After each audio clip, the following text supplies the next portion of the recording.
भाई आज के इस वीडियो में हम फिर से Realme P3 Ultra का फ्री फायर गेमिंग टेस्ट करने वाले हैं, क्योंकि बहुत टाइम से इसके लिए कमेंट आ रहे थे कि क्या इसमें हीटिंग इशू है, अभी फिर से फ्री फायर टेस्ट करके देखो। तो भाई वो दिन आ चुका है। हम आज फ्री फायर के साथ साथ हीटिंग और बैटरी भी देखने वाले हैं, कैसा ये स्मार्टफोन परफॉर्म करता है। अगर आपको किसी और स्मार्टफोन का फ्री फायर गेमिंग टेस्ट चाहिए, पुराना हो नया हो किसी का भी, तो नीचे कॉमेंट कर देना। पुराने स्मार्टफोन में शर्त ये है कि जो स्मार्टफोन हो वो अभी के टाइम पे अवेलेबल हो। बात कर लेते हैं P3 Ultra की, तो बेसिक स्पेक्स वही है। क्वाड कर्व डिस्प्ले के साथ आता है, 83 प्रोसेसर है, 6000 mAh की बैटरी यहाँ पर मिलेगी और 25,000 में बहुत ही कम स्मार्टफोन है जो कि 8350 प्रोसेसर के साथ आते हैं। पर इसे लोग ज्यादा कंसिडर इसीलिए नहीं कर रहे क्योंकि यहाँ पर हीटिंग इशू है, तो उसे भी अपन चेक करने वाले हैं। सबसे पहले तो फ्री फायर को ओपन कर लेते हैं, जिससे ओपन होने में यहाँ पर 13 सेकंड के आसपास टाइम लगा। फ्री फायर सेटिंग की बात करूँ तो हमारी सेंसिटिविटी 200 पर ही रखने वाली है। जो DPI है कंपनी की तरफ से 363 आता है, उसी पे ही रखेंगे। अगर ग्राफिक्स की बात करूँ तो मैक्स ग्राफिक्स पे खेलेंगे, परफॉर्मेंस मोड ऑफ रहेगा, हाई रेजोल्यूशन हाई और शेडो मोड ऑन रहने वाला है। बाकी एक अच्छी बात यह है कि यहाँ पर भी हाई FPS का ऑप्शन आ चुका है। लास्ट टाइम भी हाई FPS का ऑप्शन आया था, तो हमने दूसरी बार किया था और ये जो टेस्ट है तीसरी बार चल रहा है। बाकी सेंसिटिविटी को देखने के लिए हम ट्रेनिंग मोड पे चले गए। ट्रेनिंग मोड पे थोड़ा गेम प्ले करके देखा, उसके बाद जब हाफ स्क्रीन रोटेट करके देखी तो स्मार्टफोन अराउंड 3 और 3.5 से थोड़ा सा कम रोटेट हो रहा था। तो सेंसिटिविटी आप चेक कर लो किस टाइप की यहाँ पर मिल जाती है। गेमिंग मोड्स की बात करूँ तो देखो यहाँ पर परफॉर्मेंस में GT मोड का सपोर्ट मिल जाता है। उसके साथ साथ system status, AI motion control, voice changer, bypass charging जैसे फीचर भी यहाँ पर मिलते हैं। बाकी अभी टेस्ट को स्टार्ट कर लेते हैं। स्मार्टफोन को हमने 100% चार्ज कर लिया है। रूम टेम्परेचर 33 डिग्री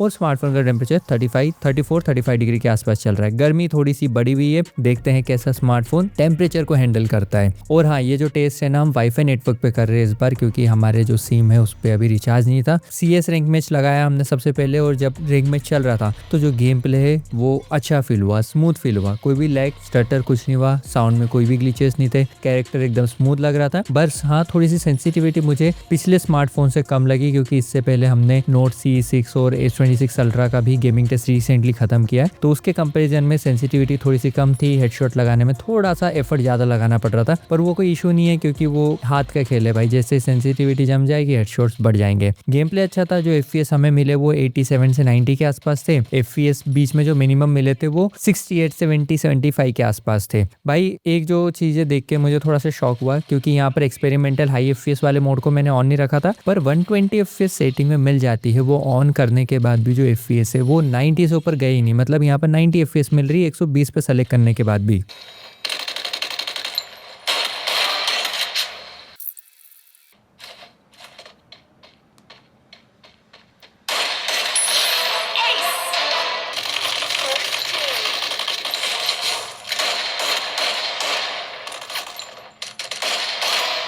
बाकी गेम प्ले अच्छा था। अराउंड हमने 14 मिनट खेला होगा। उसके बाद जो टेम्परेचर है वो 46 डिग्री पे चले गया था और 46 डिग्री इन एंड फील भी हो रहा था भाई। कहीं ना कहीं थोड़ा सा हाथों में हीट ज्यादा फील हो रही थी। इवन जो बैक टेम्परेचर है वो भी 45 डिग्री पे था। बैटरी आ गई थी 100 से 97 पे, मतलब 3% का बैटरी ड्रॉप हुआ। उसके बाद हमने यहाँ पर एक BR रैंक मैच खेला, जहाँ पर जो FPS है वो हमें और भी कम मिले। 65 से लेके 70, 73 के आसपास नॉर्मली मिल रहे थे, और बीच में जब FPS ड्रॉप हुआ था मतलब कम से कम हमें 59, 60 के आसपास मिले।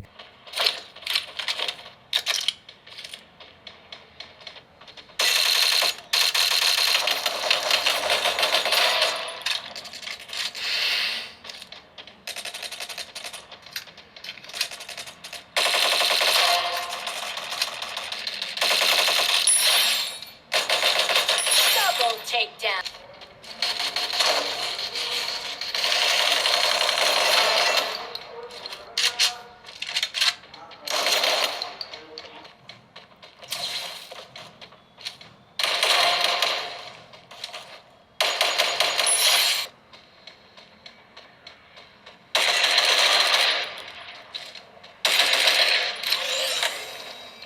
और ये जो गेम प्ले है हमने अराउंड 15-18 मिनट के आसपास किया होगा। उसके बाद 34-35 मिनट के बाद जो टेम्परेचर है वो अगेन 46.8 डिग्री पे था मैक्स। इवन बैक टेम्परेचर भी अभी 46 डिग्री चले गया था। बैटरी है 92% पे आ गई थी। 5% का बैटरी ड्रॉप हुआ था। ओवरऑल यहाँ पर 8% का आधे घंटे में हमें बैटरी ड्रॉप देखने को मिला। बैटरी ड्रॉप के रिगार्डिंग देखो, हो सकता है थोड़ा सा ज्यादा आपको लगे, पर 6000 mAh के हिसाब से ठीक ठाक सी है। पर टेम्परेचर मुझे थोड़ा सा ज्यादा फील हो रहा था इवन इन हैंड भी। उसके बाद हमने यहाँ पर आधे घंटे और BR CS highest rank match खेला और सरप्राइजिंगली इस बार जो FPS ड्रॉप है वो इतना नहीं हुआ। नॉर्मली हमें 70-80 के आसपास मिले और मिनिमम वही 58-60 के आसपास मिल रहे थे। देखो नो डाउट प्रोसेसर जो है ना कैपेबल है। अच्छी बात यह है कि जो FPS ड्रॉप है वो इतने ज़्यादा नहीं हो रहे थे और ऐसा जो एक जीटर नहीं आता गेम प्ले खेलते वक्त, ऐसा FPS ड्रॉप नहीं दिखता है पर ऐसा लगता है कि हाँ भाई कैरेक्टर अटक रहा है, वैसा नहीं हो रहा था। गेम प्ले अच्छा हुआ, FPS अच्छे से स्मार्टफोन ने हैंडल किए, इतने भी कम नहीं किए कि मतलब गेम लेग ही करने लग जाए।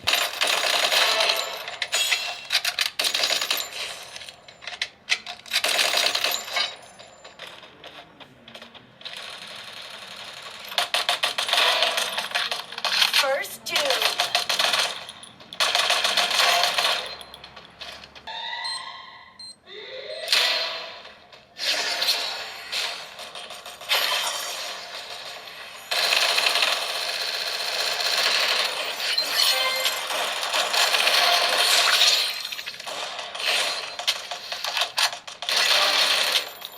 First doom.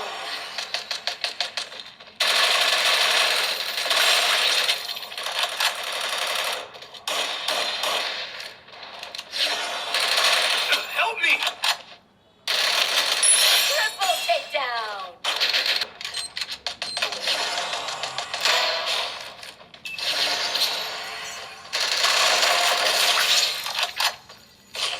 अराउंड हमने आधे घंटे गेम प्ले किया होगा। अभी के टाइम पे टाइमर 1 घंटे 2 मिनट पे आ चुका है और टेम्परेचर 45.9 डिग्री हुआ है, मतलब पिछली बार से थोड़ा सा कम हुआ है इस बार। और ये जो जितना भी टेस्ट है ना ये विथआउट फैन हो रहा है भाई। फैन ऑन करने के बाद हो सकता है 2-3 डिग्री ऊपर नीचे हो जाए, ऊपर तो क्या ही होगा नीचे ही होगा, तो उसके अकॉर्डिंग देख लेना। बैक टेम्परेचर भी 45 डिग्री के आसपास ही चल रहा था। बैटरी 84% पे आ गई थी 92 से, मतलब 8% का बैटरी ड्रॉप हुआ और ओवरऑल यहाँ पर 16% का बैटरी ड्रॉप हमें देखने को मिला लास्ट 1 घंटे में विथआउट स्क्रीन रिकॉर्डिंग। फिर उसके बाद हमने यहाँ पर स्क्रीन रिकॉर्डिंग ऑन करी। स्क्रीन रिकॉर्डिंग सेटिंग हमने 1080p 16 MB पर सेकेंड पे रखी थी, FPS 60 पे रखे थे। स्क्रीन रिकॉर्डिंग ऑन करने के बाद जो गेम का FPS है वो भी 60 पे आ गया था। उसके बाद जो टेम्परेचर है वो बीच में थोड़ा सा बढ़ा भी घटा भी, क्योंकि स्क्रीन रिकॉर्डिंग ऑन हो गई थी, ज्यादा स्मार्टफोन थोड़ा हीट हो रहा था, तो मैं फैन जहाँ पर चल रहा था वहां पर भी बैठा था और जहाँ नहीं चल रहा था वहां पर भी बैठा था, तो बीच में थोड़ा सा टेम्परेचर बढ़ते हुए भी लगा। और जो FPS है इस बार सरप्राइजिंगली इतने ज्यादा ड्रॉप नहीं हुए, मतलब 50-60 नॉर्मली मिलता और उतना ही मिल रहा था।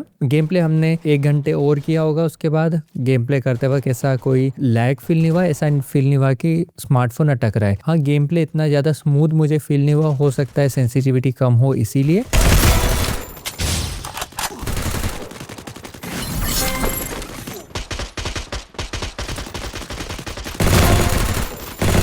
First doom.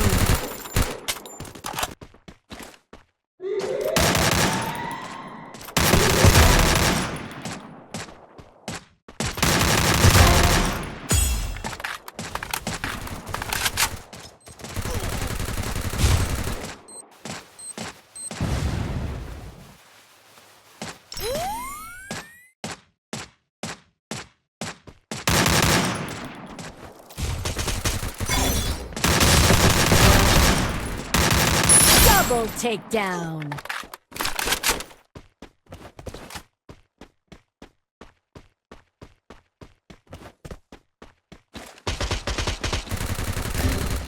Help me! Triple takedown.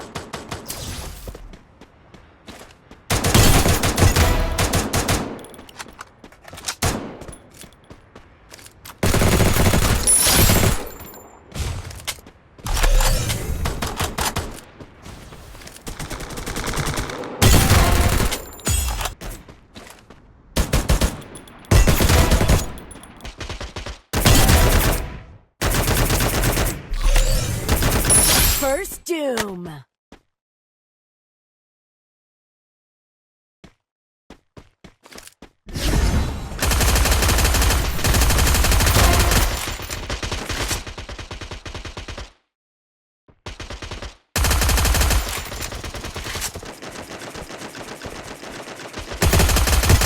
Triple takedown.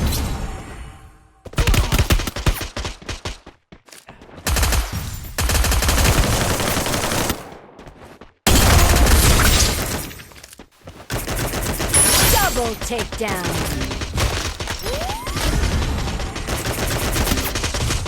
Help me! Thanks.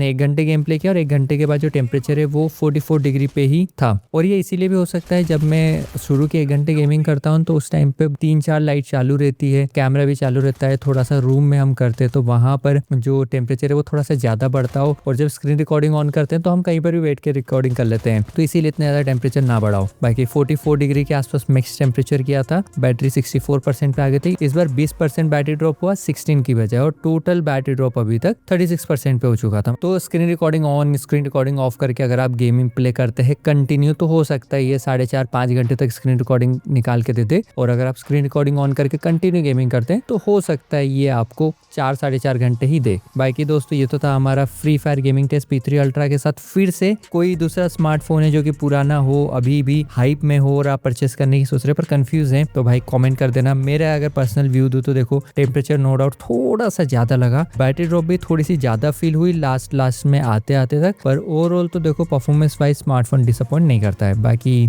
एक चीज और डिसअपॉइंट नहीं करती है जो कि हमारे चैनल का सब्सक्राइब बटन। मैं मिलूंगा आपसे तब तक के लिए जय हिंद। बाकी दोस्तों इस स्मार्टफोन को मैंने नीचे टैग कर दिया है, इसके साथ इस बजट में आने वाले कुछ बेस्ट स्मार्टफोन भी ऐड किए, तो वहां जाकर एक बार जरूर देख लेना। बाय।